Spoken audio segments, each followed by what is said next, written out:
কুষ্টিয়া শিলাদহ কুঠিবাড়িতে অনুষ্ঠিত হলো বিশ্বকবি রবীন্দ্রনাথ ঠাকুরের ১৬৪তম জন্মবার্ষিকী উপলক্ষে ৩ দিনব্যাপী অনুষ্ঠান। ৮ থেকে 10 মে পর্যন্ত অনুষ্ঠিত হলো মেলা ও অনুষ্ঠান। আমি তো শেষ দিন আজকে চলে এসেছি। আপনারা কে কয়বার এসেছেন অবশ্যই কমেন্টে জানাবেন।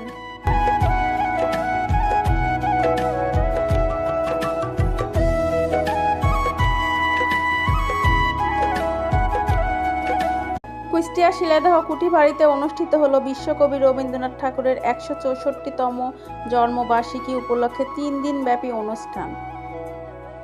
৮ থেকে 10 মে পর্যন্ত অনুষ্ঠিত হলো মেলা ও অনুষ্ঠান। আমি তো শেষ দিন আজকে চলে এসেছি। আপনারা কে কয়বার এসেছেন অবশ্যই কমেন্টে জানাবেন।